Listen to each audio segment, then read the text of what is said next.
আরে সিঙ্গুর তো আমরা দেখবো, মাননীয় প্রধানমন্ত্রী গোটা দেশ দেখবে। সিঙ্গুরের শিল্পায়ন ভারতীয় জনতা পার্টি করবে, ওটা আমরা দেখবো, আমাদের দায়িত্ব। আমরা তো গ্যারান্টি দায়িত্ব নিয়েছি যে টাটার কাছে যাব, আমরা যাব, বিজেপির নেতারা যাব, পশ্চিমবঙ্গে বিজেপি সরকার তৈরি হওয়ার পর। আর বাড়ি কিনা দেখবেন তখন। তৃণমূলের কোনো শিল্পের বার্তা নেই। দেখুন, হতাশা তৃণমূলের মধ্যে আছে। আপনি তৃণমূল করেন কিনা আমি জানি না, তৃণমূল ছাড়া সবাই আনন্দে আছে, কারণ পরিষ্কার মাননীয় প্রধানমন্ত্রী বলে দিয়েছে ল অ্যান্ড অর্ডার ঠিক না করা পর্যন্ত পশ্চিমবঙ্গে নিবেশ আসবে। এখানে নিবেশ আসবে, উনি এখানে ইহাপে এই শব্দটা ব্যবহার করেছেন।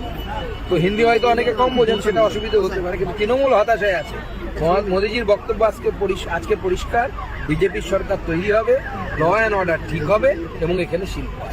আপনারা হয়তো বুঝতে পারেননি, আজকে মাননীয় প্রধানমন্ত্রী পরিষ্কার করেছেন কি জব তক ইহাপে মানে এখানে, মানে সেটাতে আপনি পশ্চিমবঙ্গ ধরতে পারেন, সিঙ্গুরও ধরতে পারেন। কানুন ব্যবস্থা সহি নেই হোগা তব তক নিবেশ নেই আয়। এর থেকে পরিষ্কার লাইন আর কি করবেন? যতক্ষণ পশ্চিমবঙ্গে আইন শৃঙ্খলা না নিয়ন্ত্রণ হচ্ছে বা ঠিক হচ্ছে, ততক্ষণ পর্যন্ত পশ্চিমবঙ্গে ইনভেস্টমেন্ট আসবে। এটাই তো বার্তা। দাদা, সামগ্রিক উন্নয়নের শিল্পের কথা বললে সিঙ্গুরের শিল্পের স্থাপনের বিষয়ে কিছু বললেন না, আপনি বলেছিলেন। আরে সিঙ্গুর তো আমরা দেখবো, মাননীয় প্রধানমন্ত্রী গোটা দেশ দেখবে।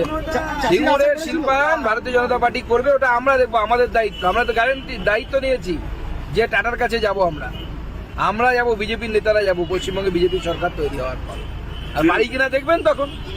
তৃণমূল কালকেও বলেছে যে এটা ভাঁওতাবাজি করা হচ্ছে এবং কোনো ভাওতাবাজি না, আমরা যা বলি করে দেখাই।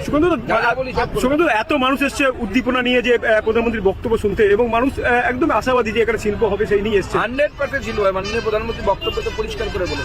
আজকে দাদা কৃষি রক্ষা করতে একটা বিক্ষোভ দেখানো হয়েছে প্রধানমন্ত্রী গ্লোব্যাক বাজামেলিয়া, প্রধানমন্ত্রী যখন ভাষণ রাখছিলেন। ওটা হচ্ছে 0.00000001%।